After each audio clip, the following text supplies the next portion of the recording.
Welcome to Hall of That Match. We have alumni like Trish Stratus, Jackie Gata, Gail Kim, Mickie James, and Brie Bella. And this week, we induct Charlotte Flair and Lacey Evans.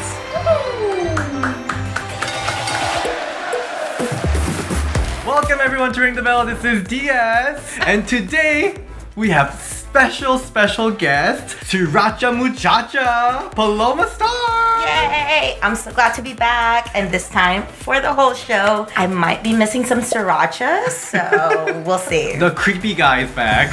Yeah, also known as that other white guy. Joey is here. Both of them have been wrestling for ages. This will be interesting because this week we had some wide spectrum of matches. Yeah. That's a good way of putting it. From amazing to what the happened. We're gonna discuss it with seasoned wrestler. I'm super excited. NXT TakeOver 25. So this is a 25th TakeOver. Which is crazy. Which is, yeah. That was so fast. Just so amazed at this takeover. It's the 25th NXT takeover, and it's had the same exact match finish as the 21st, 22nd, 23rd, and 24th. Io Shirai versus Shayna Baszler for the NXT Women's Championship match. First, Shayna Baszler came in without her horses. What's your thought on Jessamine Duke and Marina Shafir? I think it's actually kind of awesome that they did bring him in. I think it brings almost a little bit more legitimacy to Shayna. And I think it adds another layer to her besides like, ex-MMA, person. Do you think they are developing as a good wrestler?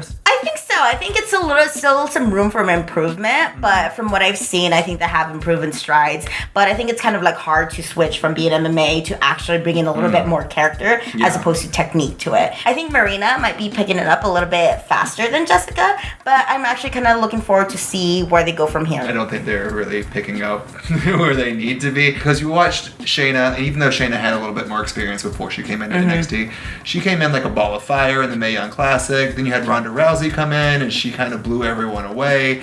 These two came in. Ronda and Shayna picked it up like they were picking up cotton balls. Yeah. These are picking it up like they're picking up cinder blocks. All right. Yeah. I just feel maybe Shayna and Ronda have a little bit more already personality and character built in, as opposed to where the other two, you kind of have to bring it out of them more. Let's talk about this match. Io impressed me a lot. Io is amazing. I'm sorry, Christopher Daniels, but I think I have to say her moonsault should be called the BME. I think her moonsault is the best moonsault ever. A thing of beauty. I mean, she's already good. Like, can you just imagine how much better she's gonna be? Her development, like, I looked at her differently because she didn't seem to have like that real presence like how Kyrie and Asuka did. I see what you mean. Yeah. And I felt like she was having to really develop that television personality. This match, I was like, okay. Like, there it is. First time I saw her, I just loved it. I really like her theme song. Like, it's my favorite theme song of all time. Spin the bottle.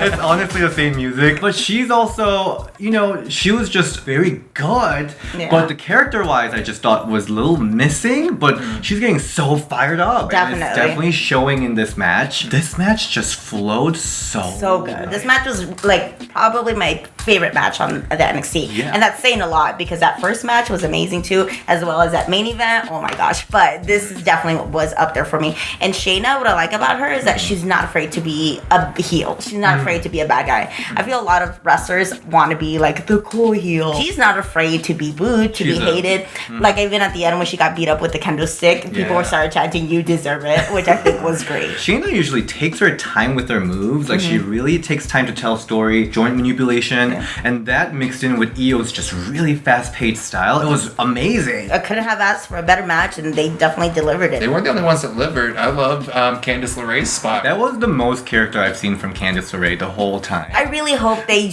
use her more as just opposed to Johnny Gargano's wife and coming out here looking concerned. Most of her role was just like running out and like feeling like, oh. So seeing her coming out welding a kendo stick was really nice to see. So hopefully we'll see more of that. she does a lot of extreme matches, right? Yeah, she used to a lot more, especially when she was tagging with like Joey Ryan. Yeah. I think one of the matches was instead of using thumbtacks, they use Legos and marshmallows. It was great. I feel like she needs that edge. I agree. She also didn't get to like showcase her moveset really well. Yeah. Like, some of her matches haven't been that long, and then a lot of it hasn't failed. But the match that I think like solidified Candice LeRae in NXT for me was actually on Worlds Collide with her and Kaylee Ray. Was such a good match. Yeah. Totally. Shayna won. Yes, she Yeah. did. again. I love that sequence of her, like the whole a minute going into that finisher. That was, my heart was just beating so hard. It was so good. I'm really tired of the Kira Fuda into the let's struggle for like just so long until finally the give up happens. It's like, I get it, it's her finisher, so it has to finish the match. It has that same feel to it, to where it's like, I feel like I've just watched the same finish before. I thought she was really gonna grab that rope. I thought she was that close. I think I like it. I think it goes a lot with Shayna's character of going back to that. But like you said, I know it is her finish. I kind of do like how they kind of showed the resilience of Io, keep on going, and finally in the third one, she didn't.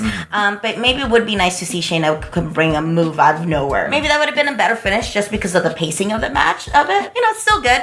I don't think it took away from the match in general. For me, it did. It just kind of was like, I wanted an exclamation point, and I got an ellipsis. The commentary team really started to emphasize the reality check. That one move that just, I love that move. I love it.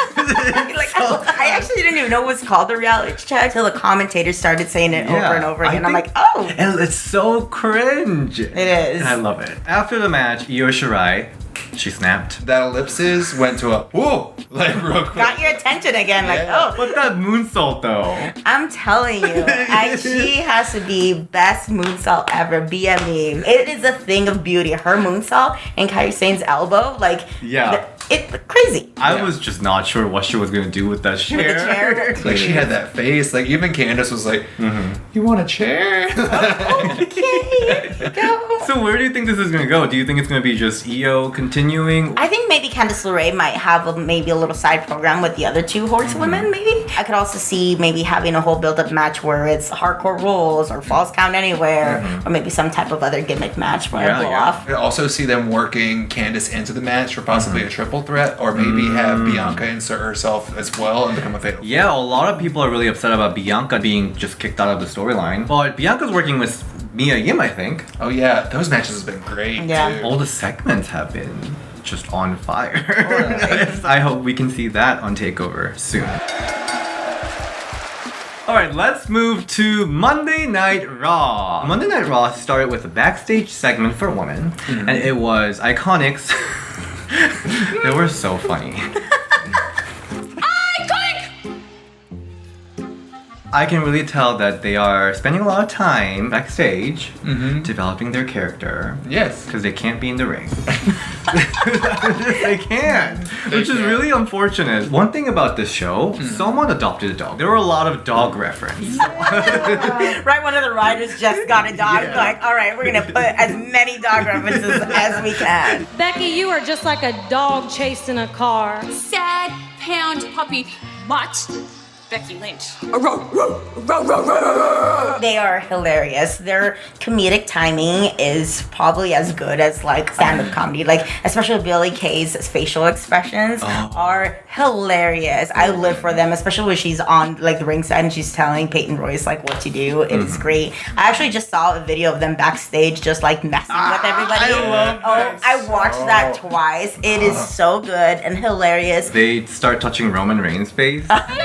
Hey, what are you doing? Alright, stop touching my face. I loved it. That was so good. I just kind of almost wish that would translate to the ring, or they could have a little bit more ring time to have that translate into the ring. Yeah. But I think they're just, everybody knows how good they are as characters, and outside of the ring, they're kind of like, hey, let's forget that they're wrestlers for a little bit. Look at how funny they are. Alexa Bliss came in for the aid of Nikki Cross. She has a new t-shirt. Purchase coming soon. I'm gonna have that soon. She has adopted this white girl persona. Yes, she has. Basic. She loves coffee. Yeah. Basic white girl. I love it. I love that she's just embracing it, loving it. I do want to point out though, Madison Eagles from Australia did have a whole little coffee gimmick back in Shimmer. So yeah. Oh, gimmick infringement. Right? We already had that with Charlotte and Sienna, so. Totally. I know. And it's crazy because I think when you get to whole like gimmick infringement or whatever, it just sucks because it's not really who did it first. It's who's doing it at the bigger scale, at the bigger stage. This whole segment of Alexa just being really nice to Nikki almost feel like it was like a face turn. Also felt genuine. It kind of felt a little Mean Girls to me. Okay. Yeah. That's the vibe that I got off of him. Very kind of like Regina George, where you kind of like, is Regina George actually being nice, or is she still being like, that's the ugliest effing skirt I've ever seen?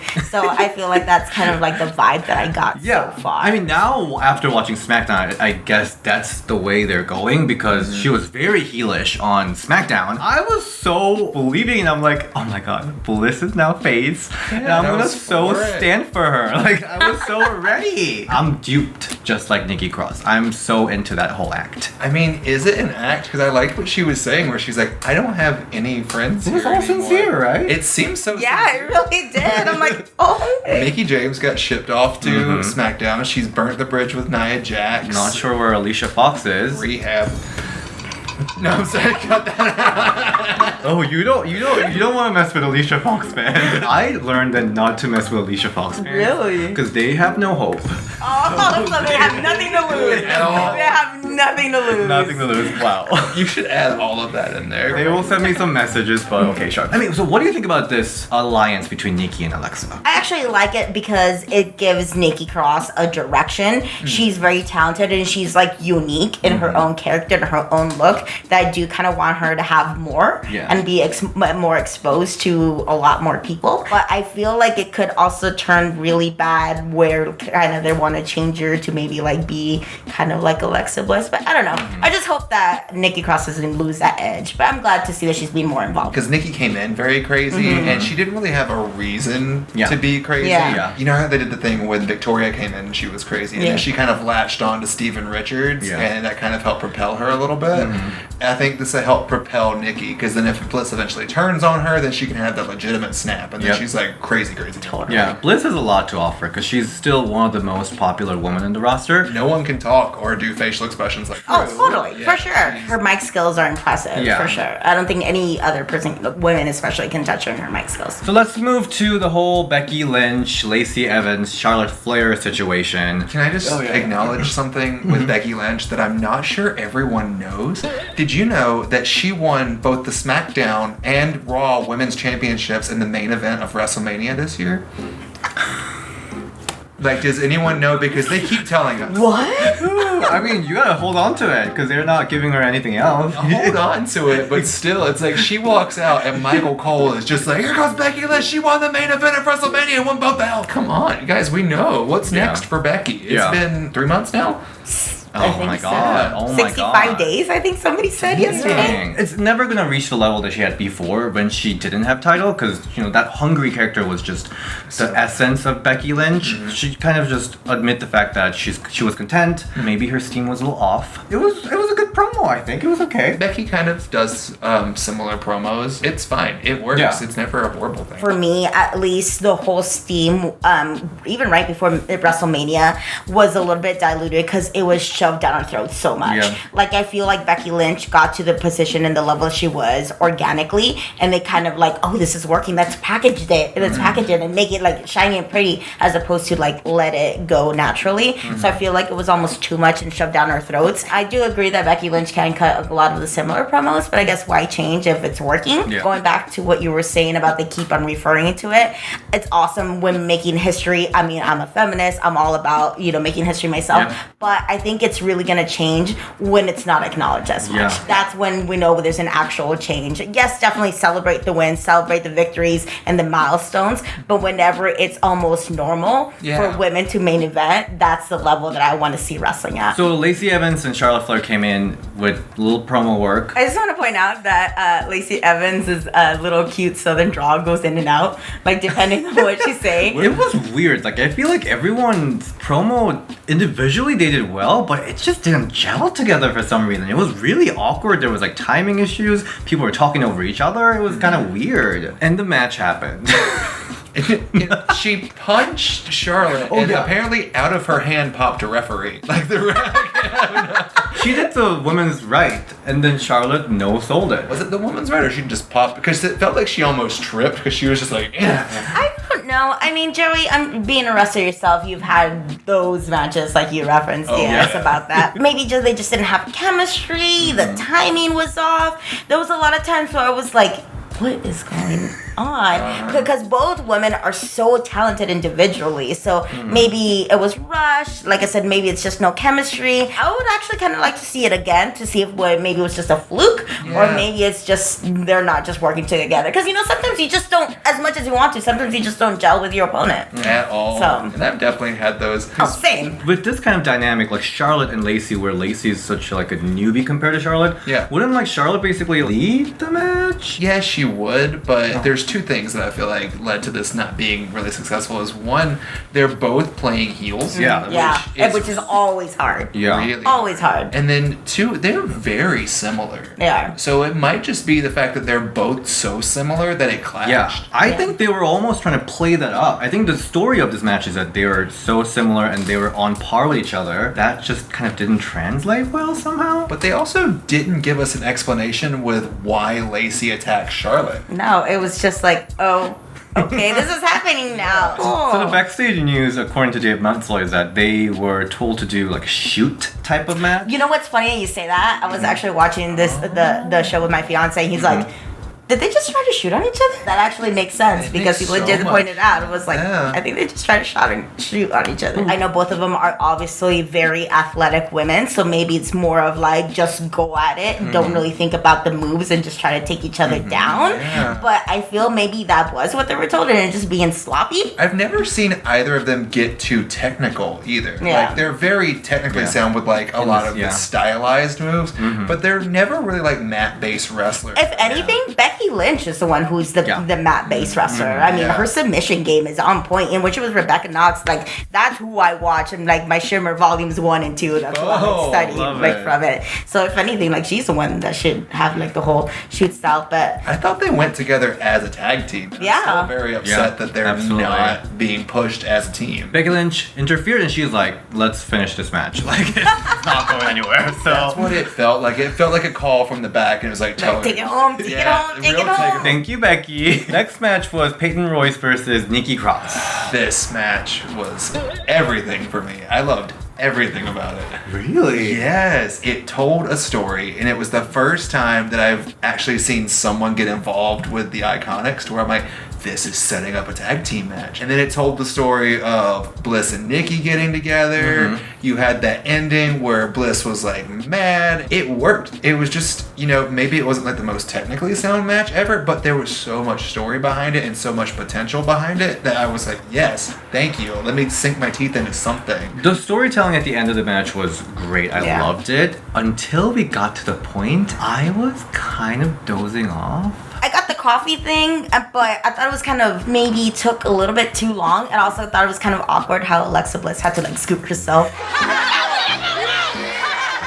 into the coffee. So that kind of took away from me because she was very like super obvious. Oh, I'm not in the coffee. Let me get in the coffee. I was concerned. Like maybe it just turned my gay notch up too much. So I was like, those are white pants. Like, what are you doing? I was devastated when that happened. I was like, oh no, because we all know the white pants situation. Oh, totally. You just want to make sure when we're on a bus, we're like, let's make sure there's nothing here. Yes. Like, I was stressed watching it. We know that Peyton Royce can wrestle. Yeah. Like, she did a great job in NXT. But, like, in this match, she was doing rest holds for, like, 2-3 minutes. They're the tag team champions, but in the ring, they're not, I don't know if they're not given an opportunity to do so, but it's not, they're not showing it. Do you guys think it's maybe because their character is so good and such at a high standard that their wrestling kind of compared to that does maybe, like, shine a light to it? No. I've seen Billy do some impressive stuff, but I've seen Peyton go. Yeah. And I know they're capable of it, and I know that they can go in there and do some work. They're trying to make them focus so much on character. Lay Cool did it. Yeah. They were at the top of the division. Yeah. And they were funny, and they had the same kind of, I guess, aura or feel to them. And I'm like, it can be done, so why aren't we doing it? Especially with belts. That belt is really like lost. We thought we had direction here because we thought the direction was Nikki and Alexa going as the number one contender, but which already have a good name, Twisted Bliss. Twisted Bliss.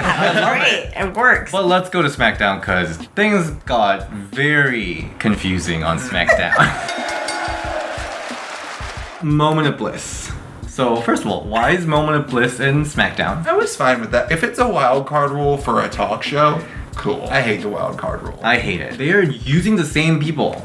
I think if they're gonna do it, it should be special as opposed to like, hi, I'm here now. Like, I feel like it should be like for a reason to a point or something like that. And now it's just like, oh, okay. Yeah. Like, I don't mind if she comes and hosts Moment of Bliss. It's a talk show. Yeah. That's fine. But when she came out in gear, I was like, it's happening.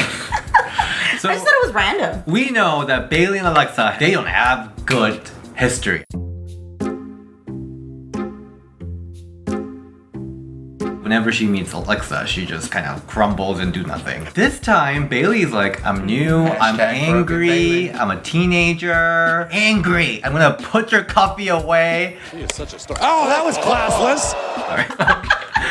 She's I'm gonna put your coffee away. It's hashtag broken Bayley. broken. I like it a little bit more aggressive, a little bit more intense Bayley because I feel like she was just like, oh yay, she likes wrestling and is nice and colorful. To see that aggression and intensity behind her kind of gives her a little bit more legitimacy as a champion too. Because you can't be almost a nice champion, you know? Like even if you are a babyface, you still have to have that like almost mean streak behind you or at least in the ring. So I like to see that, but I kind of wish she didn't have those stars on her face back It then. was so real bad. I mean, a makeup team, WWE glam team is on point, but those stars on her face, I'm like, That wasn't the makeup team. She went to the county fair before she went to SmackDown. oh, listen, I had way better face paint when I went to the fair when I was a kid, so that's the only thing I don't like because if she wants to be more aggressive and more like mean or like more like down to business, why do you have those stars, Bayley? I mean, I love stars too, believe me. My name's Paloma Starr, but So after this, Carmella and Charlotte Flair came out, and then Charlotte was like, my good friend Shane McMahon gave me this match, and it's gonna be a triple threat match for the #1 contendership spot. I knew it was coming.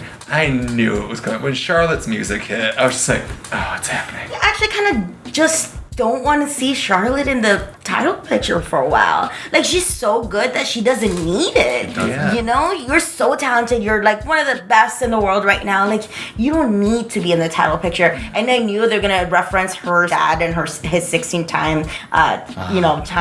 So I'm pretty sure they're gonna eventually go to that. Yeah. But that also means if she's gonna win it 16 or 17 times, that also means she's gonna lose it 16 or 17 times. Yeah. But I just really wish she wasn't in the title picture. I actually thought the similar thing about Alexa Bliss because I thought she was in a title picture for a long time. She's super popular. She can run a storyline, so I thought she could be flourishing outside of the championship storyline. Yeah. You know? But we're gonna talk about that because triple threat match. It was fine. I don't think actually anything stood out besides Charlotte amazing big boot that she did. But other than that, it's like, oh, okay. I still thought that was kind of random. I don't know. Question why Mandy and Sonya are Randomly so- out there? I kind of liked it though. They were like at least trying to like continue that storyline. But what's the story? They don't like each other? True. Like, Touche.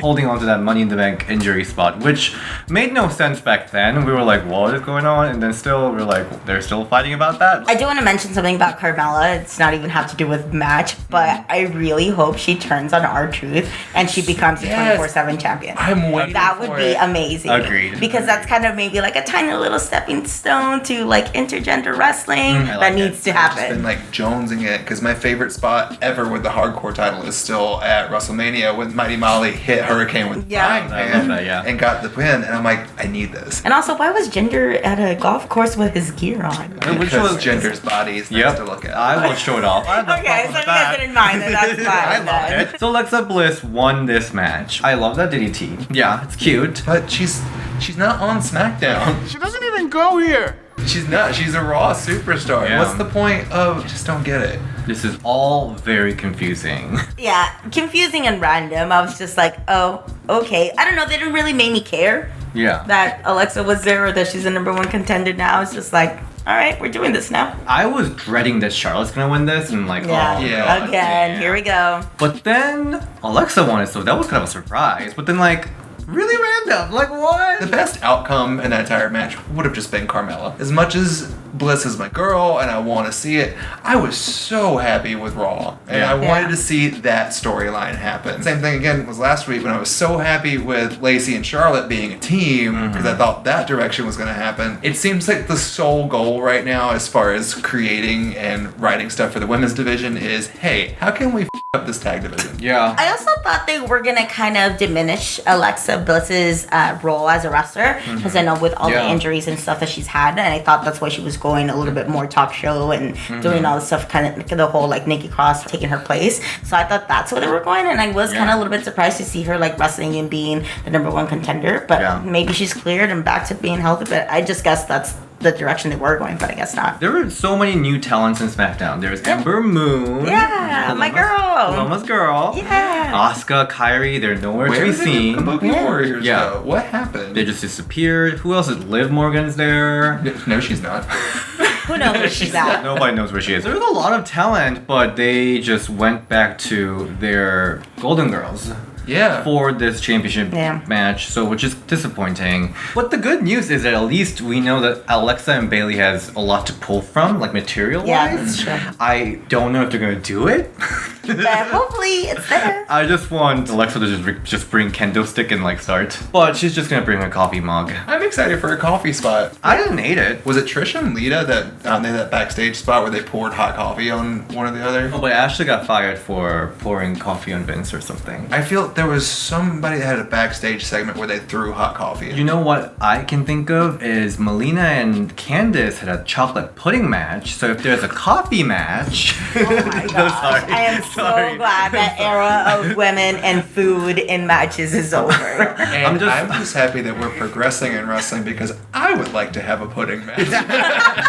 Right? Where are the Ned pudding matches? Where are the Ned Jello matches? Yeah, Finn Balor, Dash Wilder, Brian Panic match. Oh, good. Give it to me. I would like Oh, to by see the way, we have a really sad news. Finn Balor has a girlfriend. I think the big question is on everyone's lip is Finn Balor and Vero Rockstar actually dating for a long time. Is that true? Is that true? Yeah, it's for a long time. Was it that On a Pride Month? On a Pride? Was it that random girl reporter that he was trying to hit on? Oh, really? Yeah, I didn't even know. Am I crying right now? A little bit. Yeah, just a little bit, yeah. One single tear rolled down your face. That was our Raw and SmackDown and NXT. And just NXT. Very, very murky. Like, we don't know where it's going to go. No, we'll see. Almost that could be a good thing because you could go so many different directions, but it could also be a bad thing. It's much like I said last week. I feel like there's storyline that has potential, but is it going to be a thing?